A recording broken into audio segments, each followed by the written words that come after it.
E aí, pessoal, bom dia, né? Boa tarde, boa noite, boa madrugada.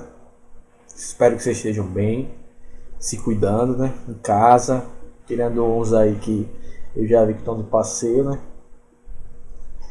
Em casa de praia dos outros, né? É... Mas fora isso, vamos dar continuidade às nossas videoaulas, né? Entramos no tema que a gente chama do estudo sobre as teorias da evolução, né? Sobre a evolução, né? Então começamos discutindo um pouco sobre como a teoria da evolução e as ideias evolucionistas são teorias relativas dentro da ciência, né? São teorias que são relativamente recentes, né? Elas datam do século XIX, do início do século XIX, né? A primeira teoria evolucionista do Lamarck, né? Do início lá em 1805, né? Por aí, 1908.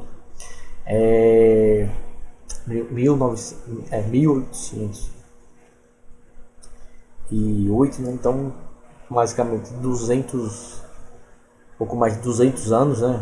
10 anos, 12 anos, por aí, que as teorias evolucionistas tinham. Antes disso, a gente tinha bastante as teorias fixistas, né? Como teorias determinantes, né? De como os seres vivos surgiram, aquelas ideias da não alteração dos seres vivos, da manutenção das características dos seres vivos. Os seres vivos não se modificam ao longo do tempo, não existe ancestralidade, não existe parentesco, não existe nada disso. Muito ligados principalmente a fatores religiosos e espirituais, né?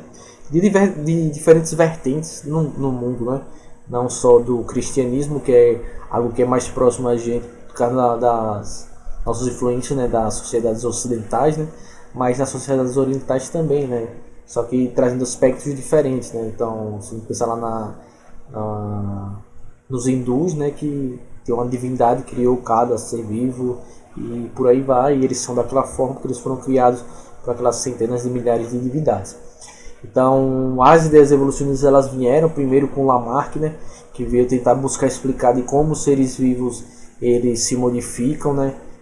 Primeiro defender que os seres vivos eles se modificam, eles se alteram ao longo do tempo, apesar do Lamarck ele não afirmar e não trazer os aspectos do parentesco e ancestralidade dos seres vivos, né? Ele apenas defendia que os seres vivos eles se modificavam ao longo do tempo, né? E isso é o cerne, né? O centro das ideias da evolução. E ele explicava isso como os seres vivos eles iam se modificando ao longo do tempo, e para o Lamarck os seres vivos eram um sujeito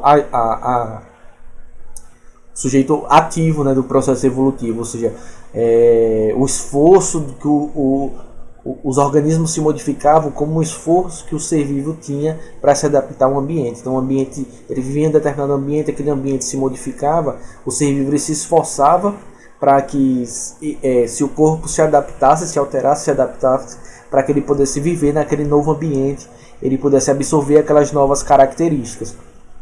E assim ter sucesso e sobreviver, né? E aí o Lamarck ele se baseava em duas ideias para buscar a explicação de por que os seres vivos se modificavam ao longo do tempo, né? Ele acreditava na lei do uso e do desuso, né? Então ele entendia que quanto mais um ser vivo utilizasse determinada estrutura ou órgão do corpo para se adaptar em um ambiente, aquela estrutura ela tendia a se desenvolver para favorecer o processo adaptativo daquele organismo, e o inverso valia, né? Quanto menos um ser vivo utilizava determinada estrutura do seu corpo, aquela estrutura ela tendia a se atrofiar e tendia a desaparecer. Essa era a primeira ideia que ele tinha. Então assim ele buscava explicar como os seres vivos iam se alterando ao longo do tempo, né? Então ele defendia que sim, que os seres vivos se modificavam, que eles não eram imutáveis, eles eram mutáveis, na verdade eles se modificavam para se adaptar ao ambiente em que eles viviam e a responder às alterações ambientais que existiam naquele ambiente. Então, no caso, a explicação clássica do pescoço da girafa, das membranas entre os dedos das aves que nadam, do desaparecimento das patas das cobras, né? Todos esses processos foram explicados pela lei do uso e desuso. E a segunda lei, ou conjunto de ideias que o Lamarck utilizava para explicar também esses processos de modificações, era a lei da transmissão dos caracteres adquiridos. Ou seja, ele buscava explicar que cada nova característica que um ser vivo desenvolvia, ela era passada para os seus descendentes, né? As teorias de Lamarck, elas não foram aceitas na época, não por contestamento dessas ideias, né, como eu falei para vocês na aula passada, mas sim porque elas não eram, as ideias do fixismo, elas eram muito fortes, né? Elas eram muito enraizadas no meio científico. Então foi muito mais por esse enraizamento do fixismo no meio científico que as ideias de Lamarck foram descartadas, do que porque buscaram foram construídos contrapontos com as ideias dele para negar a teoria evolucionista do Lamarck. Além disso, também a problemática é que o Lamarck também ele não trazia esse ponto importante, que era a questão da ancestralidade e do parentesco entre os seres vivos. Ou seja, ele não achava que esses seres vivos que tinham características muito parecidas, de alguma forma eles tinham algum nível de parentesco ou algum nível de ancestralidade, ou seja, algum ancestral em comum, né? Ele não trazia, ele não defendia esse ponto de vista, e que acabou trazendo, né, uma insuficiência na teoria dele. E também outro ponto que é bastante importante é porque, como a gente viu, como a gente já estudou na genética, né, a gente viu que as características elas só são herdáveis se as características, se a informação dela estiver presente nos gametas, né? Então não adianta, por exemplo, o cara malhar muito, né, e o filho dele não vai nascer musculoso, né? Não é necessariamente dessa forma, né? Mas o Lamarck, mas veja que os conceitos de genética surgiram só 100 anos depois das teorias de Lamarck, né? Então ele não tem a mínima ideia disso, de DNA, de genes, de herança, nada disso, certo? Nem mesmo o Mendel, que a gente estudou, ele também não conhecia nada disso, né? Ele estudava hereditariedade, mas ele não conhecia DNA, cromossomos, genes, apesar dele ter descoberto o mecanismo de hereditariedade e da codificação das transmissões de características, mas ele não conhecia nada disso. Foi no início do século XX, ou seja, no começo lá nos anos 1905, que essas noções, né, do estudo do núcleo, dos cromossomos e dos genes, que foi se aprofundando, né? Então tá aí um pouco disso. Mas além disso, o mais importante foi que o Lamarck ele foi o primeiro a questionar o fixismo, né? Então ele foi o primeiro a buscar explicar, a defender que os seres vivos se modificam, ou seja, defender ideias evolucionistas ou teorias evolucionistas. Ele deu esse pontapé inicial, e por mais que suas ideias não tinham se estabelecido, outros cientistas vieram depois dele e passaram, né, a também pensar e buscar explicações, e a defender e buscar explicações para esses processos, né? Um desses cientistas, um desses naturalistas, é o Charles Robert Darwin, né? Que é o conhecido Charles Darwin, que ele foi um importante naturalista, né? E ele foi fundamental para a explicação, né, e as defesas das teorias evolucionistas, né?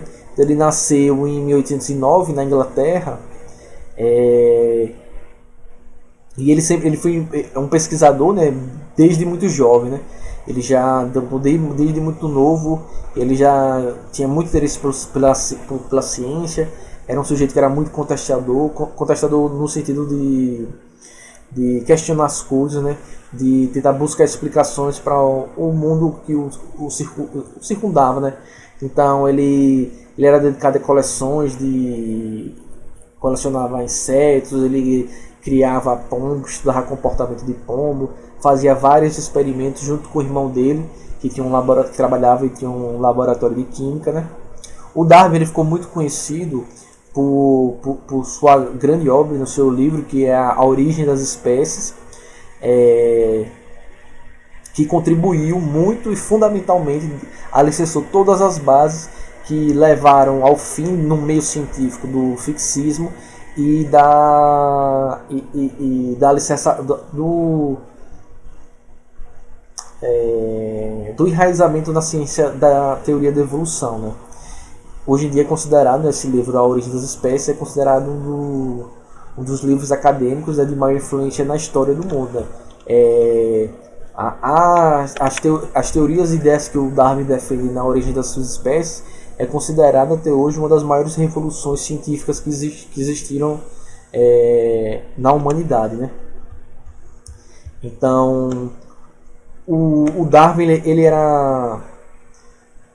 com 16 anos ele iniciou o curso de medicina, né?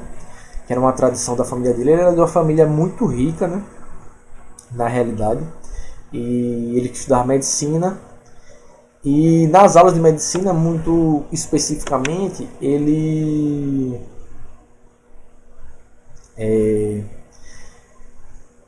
não gostava muito na parte que era mais envolvida na parte nas aulas de cirurgia, né?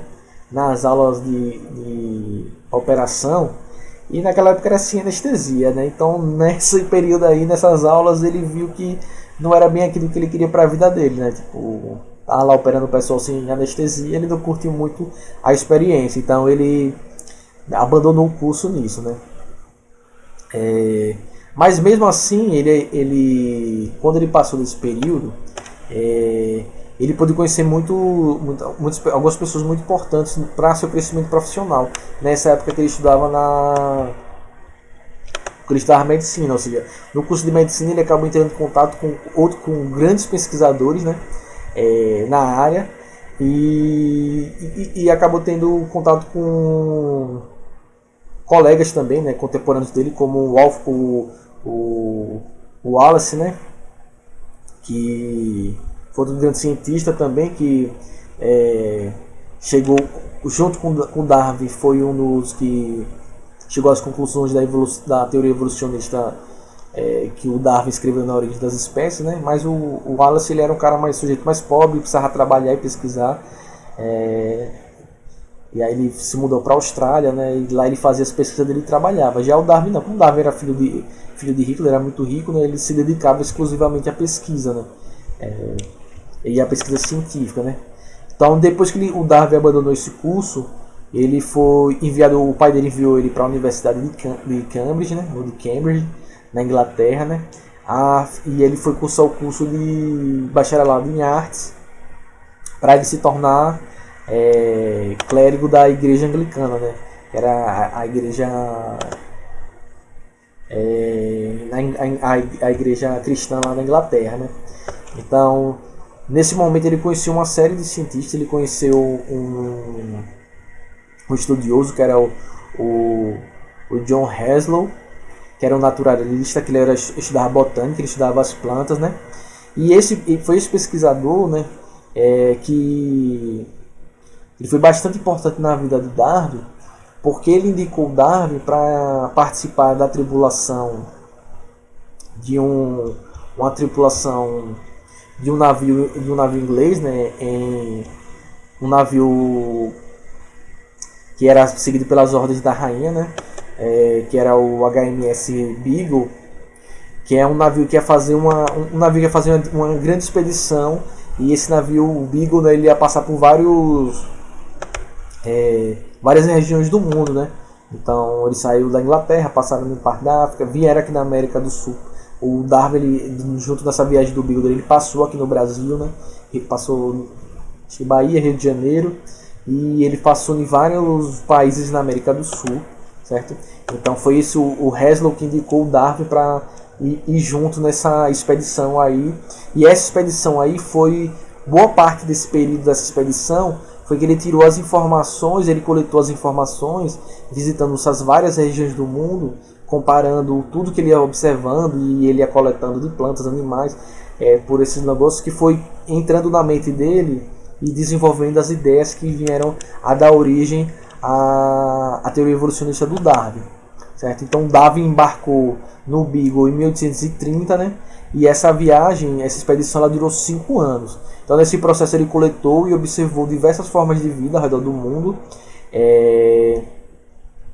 e ele começava a se questionar, né, e compreender também compreender um pouco melhor as mudanças que iam ocorrendo nessas espécies. Ele ia comparando, vendo pequenas diferenças, e ele começou a tentar buscar entender por que essas diferenças elas aconteciam, por que essas diferenças e essas características elas existiam, né? Então ele também coletou vários fósseis em suas viagens, né?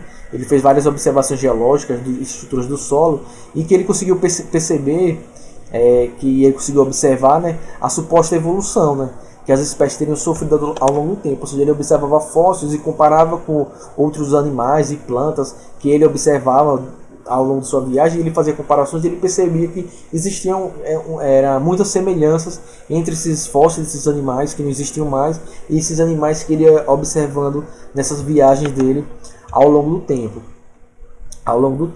Um dos pontos mais importantes dessa viagem foi quando ele parou aqui na América do Sul, em um arquipélago de ilhas que a gente chama das Ilhas Galápagos.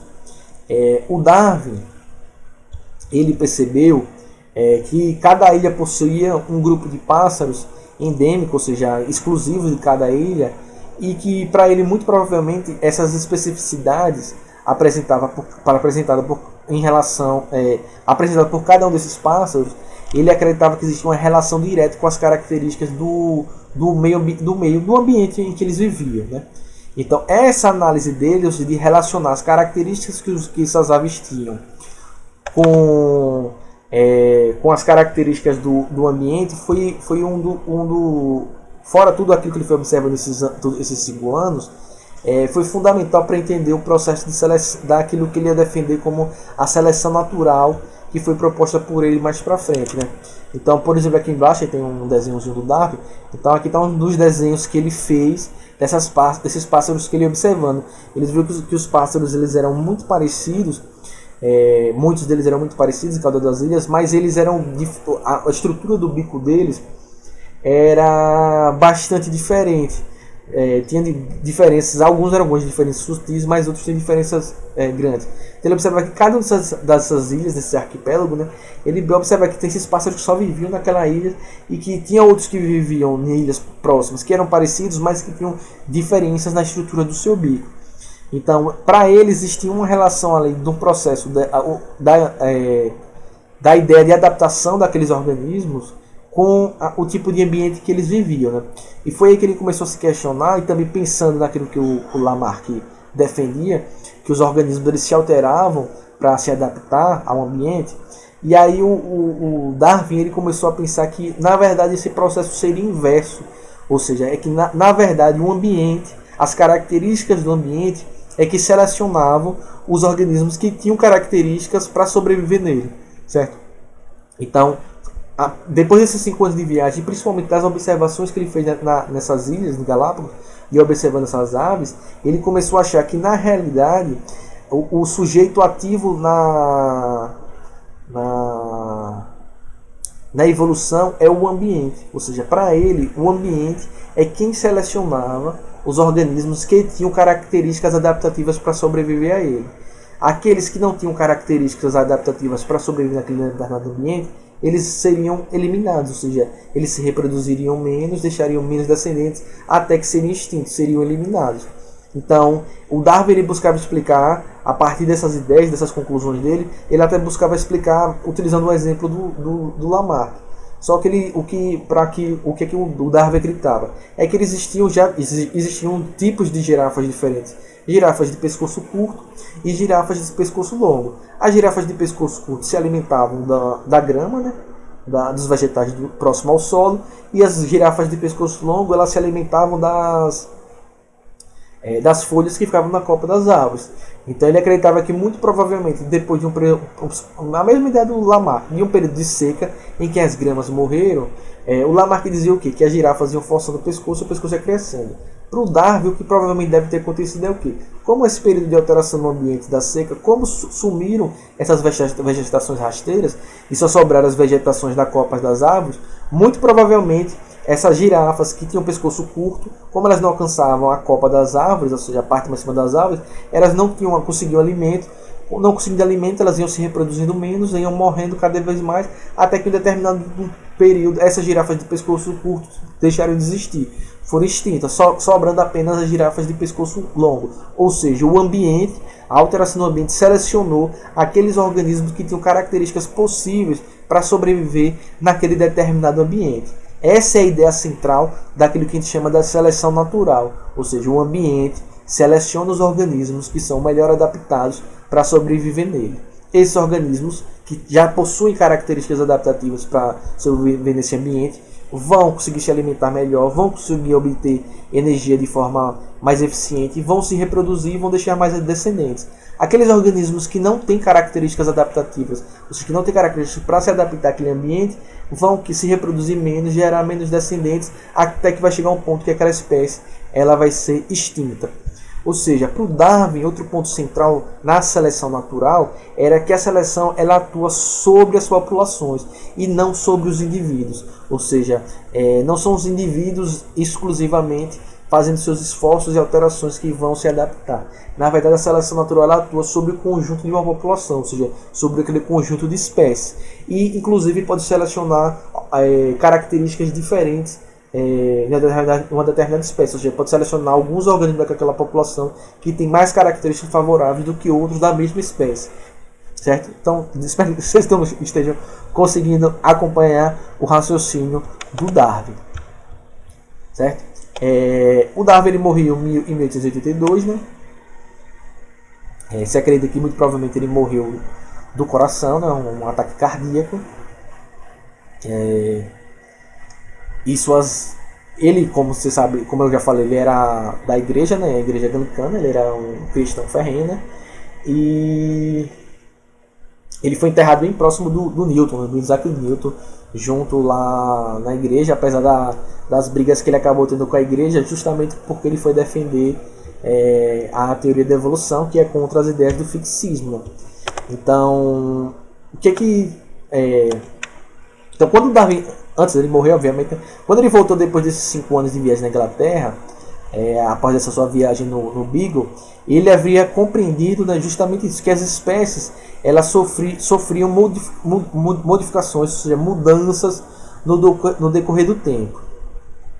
Obviamente que essas alterações, ele não sabia explicar como é que os fatores que levavam a essas alterações, mas ele constatou que essas alterações aconteciam, certo? Mas ele não sabia que mecanismos levavam a essas alterações, explicavam essas modificações. Isso aí só foi explicado com o advento da genética, né? Que os processos de recombinação gênica, os processos de mutações foram explicar como essas alterações surgiam ao longo do tempo, essas modificações. Ele identificou essas modificações, ele trouxe milhares de exemplos dessas modificações, mas ele não entendia muito bem que fator fazia isso. Era uma falta de conhecimento que ele tinha na época, certo? E outra coisa que ele levou em consideração também era que justamente essa ideia que o ambiente selecionava os organismos melhor adaptados, que os seres vivos eles se modificavam ao longo do tempo, e ele percebeu também que esses seres vivos que tinham características parecidas, esses organismos que eram muito parecidos, eles muito provavelmente existia um grau de parentesco entre eles. O Darwin ele foi defender o conceito da ancestralidade, ou seja, ele entendia que esses organismos que eram diferentes, mas que tinham muitas características em comum, muito provavelmente eles tinham um ancestral em comum, ou seja, um organismo que pode ser que não existisse mais, né, que já estivesse extinto, já fosse nos seus registros fósseis, que deu origem a esses organismos que a gente conhece atualmente. Então ele defendia o processo de especiação, ou seja, o processo de formação de novas espécies. Então, e que essas espécies que tinham características parecidas, elas tinham um ancestral em comum. Então ele começou a defender que se a gente for voltando isso, muito provavelmente todos os seres vivos que existem, eles têm origem em um mesmo ancestral. Então, os primeiros seres vivos provavelmente deram origem a todos os seres vivos que a gente conhece hoje em dia. Então, essas foram as constatações que o Darwin ele foi fazendo. Foi por isso que ele brigou muito com a igreja, né?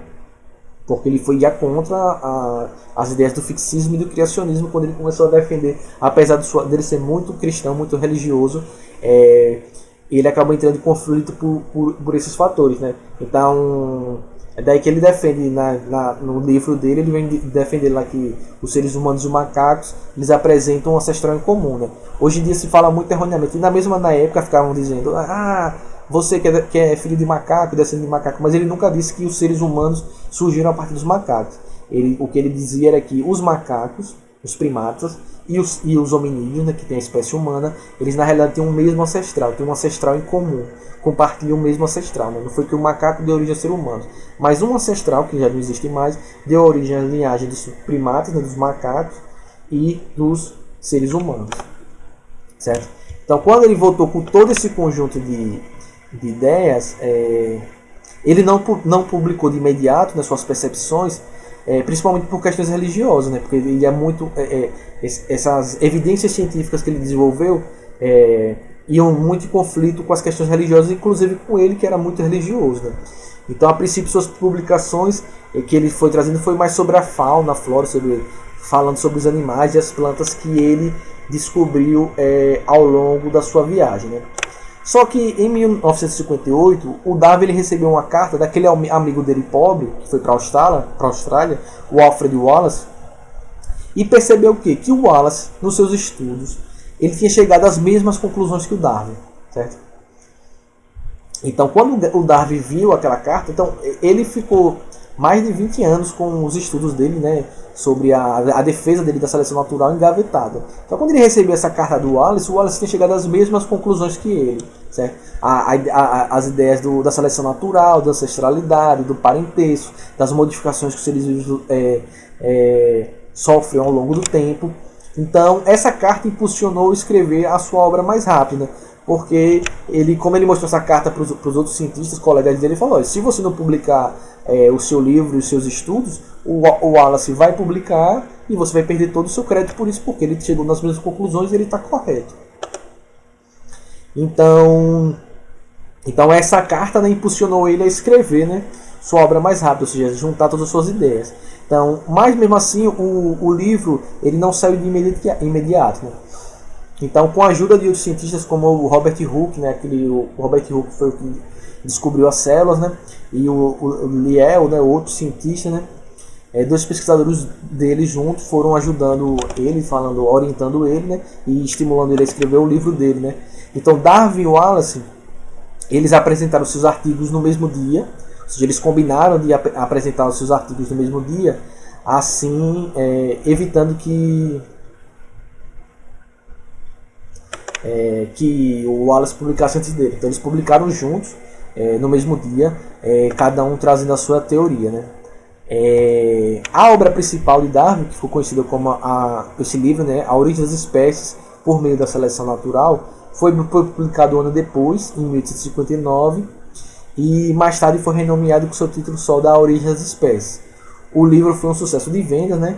E a teoria não foi muito bem aceita, principalmente nos meios religiosos, né? Mas na ciência ela chegou e quebrou com o fixismo no meio científico. Né? Então tem esses dois cientistas, então o Wallace e o Darwin. Obviamente que o Wallace tem o seu artigo e o Darwin escreveu depois do artigo dele um mega livro. Né? Então a teoria da seleção natural, como a gente pode dizer assim de forma geral, né? O Darwin propôs que a evolução ocorria graças ao mecanismo que a gente chama da seleção natural. Né? Então, de acordo com essa teoria, que ele dizia de forma resumida, os seres vivos a todo tempo estariam lutando para a sobrevivência no ambiente. E o meio é sim responsável por selecionar aqueles organismos mais aptos a sobreviver nele. Né? Então, dessa forma, né, o indivíduo que sobrevivesse vai se reproduzir, passaria suas características a seus descendentes e com o tempo as características vantajosas iam permanecendo. Né? Então, por exemplo, aqui a gente observar aqui, ó, então, um esqueminha aqui, então a gente tem, lá no começo da esquerda para a direita, por exemplo, a gente tem a população de ratos cinza, né, e ratos brancos, né. Então, a princípio, a população dos roedores, dos ratinhos brancos é bem maior do que a cinza, né, e a gente tem essa raposinha aí que é o predador dos ratinhos aí. Então, o que é que pode acontecer aqui nesse caso, né? Então, como esse ambiente é cinza, esses ratinhos brancos, por mais que ele tenha uma população maior, eles são mais facilmente visualizados eles são mais rapidamente eles são melhor visualizados pelo predador, né? Então o que acontece? Os roedores brancos são mais avistados pela raposa. Então a raposa ela vai comendo esses ratinhos brancos, os cinzas vão se escondendo melhor porque eles estão melhor adaptados, né? ao ambiente, na cor do ambiente. E aí o que vai acontecer? Que ao longo do tempo o número de roedores pretos vai aumentando, porque eles têm características que favorecem ele a sobreviver nesse ambiente, e os branquinhos vai diminuindo porque eles têm características que não os favorecem a sobreviver nesse ambiente. Então isso aí é um exemplozinho que a gente consegue observar, ou seja, da seleção natural. Então aqueles organismos que são melhor adaptados. Não, é importante ressaltar que não é os organismos que são mais fortes, certo? Não é relação de força, é uma relação de características adaptativas, ou seja, os organismos que têm características adaptativas que melhor os adaptam ao ambiente, os favorecem na evolução. Não é o mais forte. Se você pega um leão e joga ele no meio do oceano, ele morre afogado. Não interessa a força dele. O que interessa é que ele tenha ou não características que o adaptem àquele determinado ambiente. Né? Então aqui tem um exemplozinho da seleção natural aqui com os ratinhos. Aí. O ratinho branco, por mais que no começo ele tinha uma população muito maior, mas ele era péssimo adaptado para esse ambiente. Então facilmente ele era observado pelo predador e ao longo do tempo sua população foi diminuindo. O ratinho cinza, que a princípio tinha uma população menor, mas como ele tinha características adaptativas que o tornavam mais aptos a sobreviver nesse ambiente, a população dele foi aumentando. A população dele foi aumentando ao longo do tempo. Se por um acaso esse ambiente cinza passasse a ser branco, o que ia acontecer? Os ratinhos cinzas já não seriam mais tão bem adaptados e os brancos, os poucos que sobreviveram, seriam melhor adaptados. Então eles conseguiriam sobreviver. E aí aconteceria o inverso, a população do cinza ia diminuir e do branco aumentar. Então aí tem um esqueminha que dá para resumir um pouco essa ideia da seleção natural, né? Então, como eu falei para vocês, né, as propostas que o Darwin trouxe foram informações muito importantes para compreender a mudança que as espécies sofriam ao longo do tempo, mas ele não foi capaz de explicar os fatores que levavam a essas mudanças, nem explicar como esses fatores eles eram herdados. Né? Isso aí só foi ser desenvolvido quando se chegou ao conhecimento da genética, né? Então, para a gente fechar aqui, só para resumir, então, quais os principais aspectos da teoria da evolução do Darwin e do Wallace? Os indivíduos possuem ancestral em comum, né? Em algum momento da história evolutiva, né? Assim são descendentes dele com modificações que resultam da seleção natural. Os indivíduos da mesma espécie, mesmo que parentes próximos, possuem variação entre si, né?